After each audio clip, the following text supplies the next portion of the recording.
Now, from Wish TV, your local news source, this is All Indiana Politics.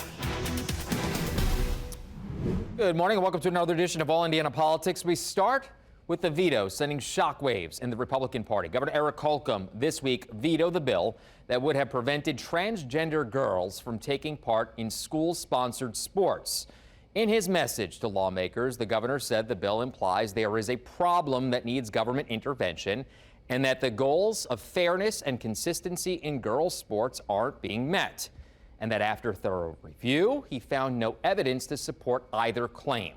Now, lawmakers are expected to hold a vote in May to try to overturn that veto. Let's welcome in Indiana Democratic Party Chair Mike Schmuhl. Mike, on the topic of the transgender athlete bill, what is your reaction to the governor's veto of that bill? And can your party peel off enough votes to sustain that veto? You know, I think it's the right call. I think Governor Holcomb was right and sound when he decided to veto this bill. I think that what he said is something that I agree with, which is there's not exactly dozens or hundreds of these cases that are before high schools and teams and different sports leagues all across the Hoosier state. And so this is something that has been coordinated by the Republican Party across the country, really a kind of a culture war manufacturer, something that's been created to distract us from the real issues that matter to folks. And so I really believe that bodies like the IHSAA should look into these issues, not politicians at the State House. Following up, though, do you think your party in the General Assembly can peel off enough votes to sustain that veto? I'm not sure. I think that remains to be seen. Obviously, this is what we get for living in a supermajority environment in both houses, unfortunately. One of the things that I'm working on to make our state a little bit more balanced, a little bit more fair, a little bit more competitive, not only in primaries, but in general elections. So we have a true two-party state government here in Indiana. So I don't know. I think that it's important for every member in the House and the Senate to talk with their constituents, talk with families, talk with kids. Who just want to play on sports teams with their friends, compete like many of us do across the Hoosier state. We have a great tradition of fabulous sports here in Indiana. So I do hope that they talk to their constituents and see that the governor is right on this. And this is something that should be up for a professional body, professional association, or amateur association to take a look at these issues. Now, before the governor acted, he was signaling that he was possibly leaning in favor of the transgender athletes bill and against the permitless carry bill. That was the other high-profile bill that he was among the final bills he acted on. Ended up signing the permitless carry bill and vetoing the transgender student athlete bill. Do those actions surprise you?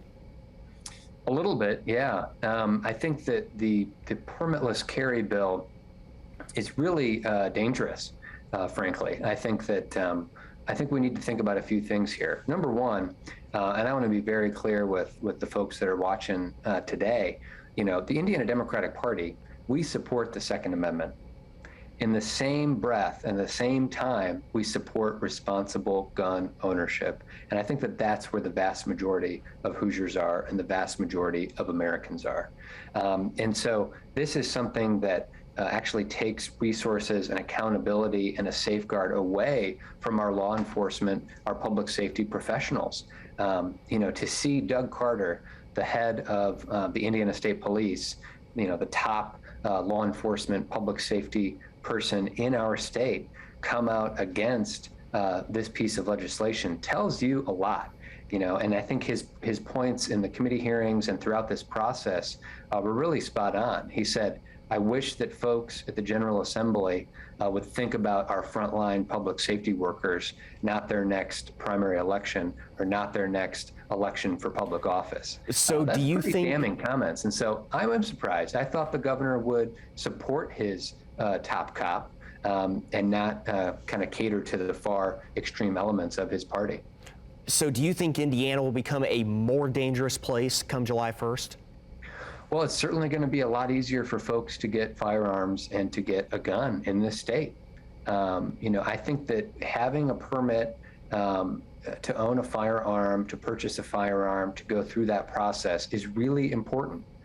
We shouldn't just allow folks to get guns who want them without some sort of safeguards and things in place. And so I do think if there is an influx of guns or firearms exchanges or things like that, that falls squarely on the Indiana Republican Party. We need to be doing everything we can to support our public safety officials, to support cops in Indiana. And you saw with this piece of legislation, Republicans in the State House and the governor were on the opposite side. I want to turn briefly to the confirmation hearings for Judge Ketanji Brown Jackson. Did the GOP go too far in its questioning on Judge Jackson, particularly as it pertains to her rulings on a number of child pornography cases? You know, I think they did go too far. She is supremely qualified, and what's curious or not so curious to me anymore in politics is a lot of folks, a lot of Republicans on these committees and in the United States Senate have already voted for her, have already confirmed her for other positions. This is just the Supreme Court. This is the highest court in the land. Now they're posturing. Now they're attacking her character, her experience, her professionalism, all of those things. You know, we didn't see this kind of temperature with Amy Coney Barrett, fellow South Bend person, I might add, when she was going through her confirmation hearings. And so I think this is a woman who is supremely qualified.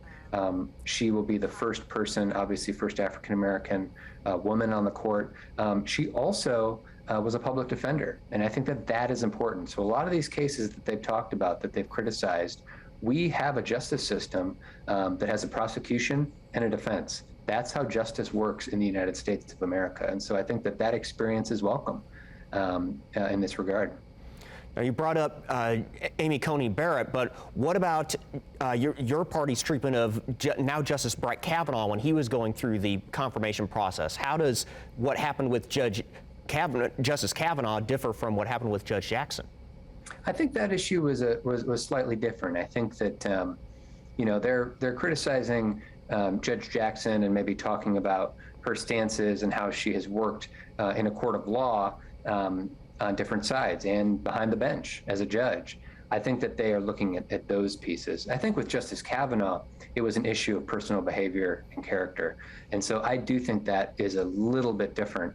They're not criticizing Judge Jackson for her personal behavior, for how she conducts herself. I think she's an exemplary individual. The other case with Kavanaugh, I think, was slightly different. State Democratic Party Chair Mike Schmoll, thank you for joining us. Thank you for having me.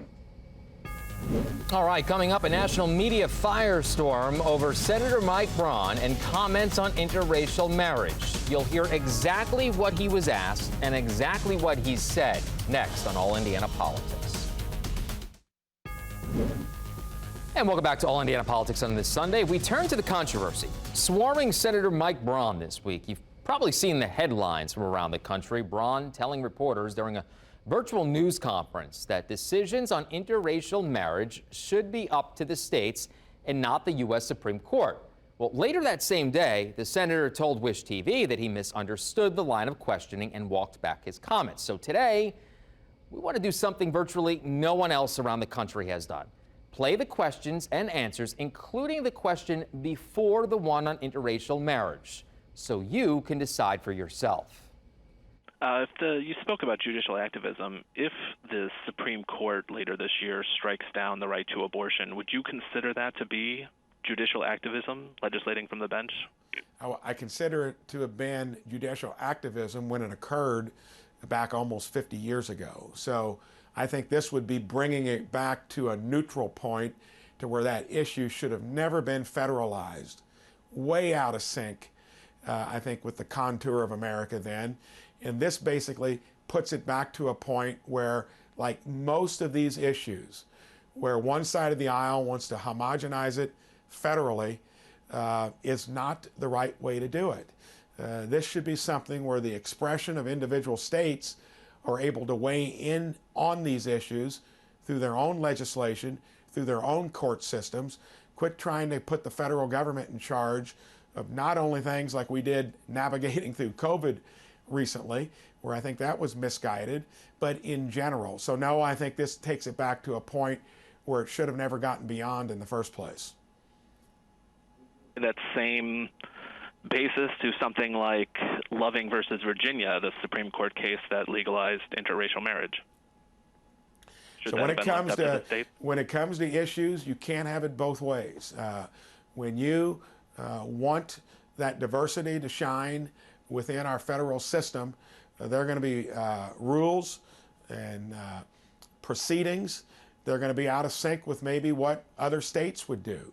It's the beauty of the system, and that's where the differences among points of view in our 50 states ought to express themselves. And I'm not saying that rule would apply in general, depending on the topic, but it should mostly be in general, because it's hard to have it on issues that you just are interested in when you deny it for others with a different point of view. So you would be okay with the Supreme Court leaving the question of interracial marriage to the states? Yes, I think that that's something that if you're not wanting the Supreme Court to weigh in on issues like that, you're not going to be able to have your cake and eat it too. I think that's hypocritical. About Griswold versus Connecticut. Well, you can list a whole host of issues. When it comes down to whatever they are, I'm going to say that they're not going to all make you happy within a given state, but that we're better off having states manifest their points of view rather than homogenizing it across the country as Roe versus Wade did. For perspective, Griswold versus Connecticut, that case deals with married couples using contraception. Now, we want to give you the full statement Senator Braun gave to us. Earlier during a virtual press conference, I misunderstood a line of questioning that ended up being about interracial marriage. Let me be clear on that issue. There is no question the Constitution prohibits discrimination of any kind based on race. That is not something that is even up for debate. And I condemn racism in any form at all levels and by any states, entities, or individuals. That's the quote from Senator Mike Braun. So will those comments mean political damage for Mike Braun, Indiana's best political team? We'll talk about that next on All Indiana Politics. And welcome back to All Indiana Politics on this Sunday as we welcome back part of the state's best political team, Republican Whitley Yates and Democrat Brian Gaddy. Good to see you both. Let's start with those comments by Senator Braun on interracial marriage. As always, ladies first here on All Indiana Politics. Whitley, just how damaging are these comments long term for the senator? America loves a saucy soundbite. They love the clips and they want to be outraged. I think that the question, without the context of the previous question, did seem as though he was saying that this should be a decision left up to states and that he didn't agree with the Supreme Court. But once you play it in the full context of the conversation, he's just being an advocate for limited government and conservative policies to say that states should decide what's best for them and we should federalize a lot of these different decisions. I think the truth is Republicans in Indiana are growing. We've seen that number. We're growing in our leadership. We're growing in our diversity, and we're going to continue on that track consistently. So I don't think that it's going to have any major effect, and we probably will not be talking about this next week. Brian, your response, sir. Well, we Democrats will be talking about it because my new nickname for Senator Braun is Senator All Brawn, No Brains. The fact is that Loving v. Virginia is settled law. I didn't realize we were still talking about interracial marriage in 2022. The Republicans, in their pandering to their far-right base, have to always engage in the most radical rhetoric in order to satisfy their right wing. And this is definitely an issue that we Democrats here in Indiana will be bringing to the voters. Does Senator Braun is he actually against interracial marriage? Does he really think this is an issue that we should be talking about? Loving v. Virginia is settled law. And there is no reason why Senator Braun should even be talking about this. So Brian, do you believe Senator that Braun, all brawn and no brains? Senator all brawn, no brains. Do you believe that he misunderstood the question, or does he really believe that, in your opinion? If he misunderstood the question, he shouldn't even be in politics. I mean, the question was a straightforward question. He should have understood it. And as I like to say, mulligans are in golf, not politics. So if he didn't understand it, he should have understood it. The truth of the matter is he wasn't talking about it. He was specifically asked about it. He didn't bring this up out of nowhere. It was the reporter who asked. And the truth of the matter is Democrats will harp on this gaffe, but when the president of the United States a gaffe, no doubt about called someone a great Negro, we didn't hear anything about it. Democrats didn't say anything about it when he was talking about Satchel Paige. He called him the great Negro of that time. And we didn't hear you say anything or condemn any of those words. But here we have a gaffe, and then we also have a statement that— But Willie, he was also talking Negro League baseball, wasn't he? And there happens to be a problem. This is one-sided hypocrisy from the Democratic Party that we continuously see time and time again. But he was talking Negro League baseball when that happened, right? Negro League baseball. Satchel Paige was a Negro League baseball The great pitcher. Negro of that time. He didn't say the great Negro League picture. The great Negro. Listen, Joe Biden has a history of racist comments in America. A history of racial comments. Whether he talks about— I think we could probably do an entire half an hour on this thing, but I have some other topics to get to, guys. Hold on. I have some other topics to get to, as you guys very well know. The Supreme Court nomination hearings this week. Have Republicans given her a fair hearing, Brian? Absolutely not. The Republicans have engaged in their usual ridiculous questioning. You got Josh Hawley, the guy that raised his fist at the insurrection, just asking ridiculous questions. Ted Cancun Cruz, are babies racist? I mean, just ridiculous questions. Marsha Blackburn, senator from Tennessee, what can you define a woman? What does this have to do with being a Supreme Court justice? These are the things that Republicans do in order to rile up their base and engage in the culture wars that they engage in. So absolutely not. They've only made fools out of themselves, and they have not treated Judge, soon to be Justice Ketanji Brown Jackson with the respect that she deserves. So no, they did not conduct themselves with any glory at all. In fact, they make fools out of themselves. Whitley, in your opinion, was that a fair line of questioning from the Republicans? I think that there was a fair line of questioning, and I think that the treatment of Judge Brown is on par with the treatment of Justice Thomas. So when we look at how the Democrats treated Justice Thomas when he was getting nominated to the Supreme Court, it is exactly on the same par of treatment. The truth is, criticism is not racism. And I know that the left would like for us to think that it is, but that's the truth. In her own words, under oath, a year previous, she stated that she lacked sufficient judicial experience with constitutional cases. And so now here she is getting the next appointment to sit on the U.S. Supreme Court. That explains most of the Republican senators voting for it. She stated under oath that she lacked the experience on constitutional cases. And so I think some of the lines of questioning are denoting the time that we're in. Whether or not she defines what a woman is important, because we have bills around the country about women and transgender. That being said, Whitley, so it is very relevant to today's time to go along that line of questioning and to find out how she would uphold the Constitution. Quickly, Whitley, is she qualified to be on the Supreme Court, in your opinion? In my opinion, I think that her education, her trial experience, and her judicial background make her an excellent candidate to be a judge. I don't think that her constitutional experience with cases, as she stated a year ago, qualifies her to consistently sit on a Supreme Court that She's more qualified than most of the justices that are already I have less than a minute left. I want to get your opinion on the transgender athlete bill. Brian, go ahead again. Keep in mind, less than a minute. Go. Well, I'm glad Governor Holcomb vetoed that bill, because that bill would have codified discrimination, and we do not condone discrimination in the great state of Indiana. So I'm glad Governor Holcomb vetoed it. I just hope the Republicans. Okay, Whitley, go ahead. Your thoughts on the bill? Listen, Governor Holcomb stated the reason for his veto was the language of the bill, but that he definitely supported boys playing with boys and biological girls playing with girls in sports. And so I think it was the language that he felt was a slippery slope and potentially unconstitutional. Okay. So I do see this bill coming back. We'll see what happens. Guys, good to see you. Thank you for taking some time. Have a great rest of your weekend. We'll be right back. Thank you.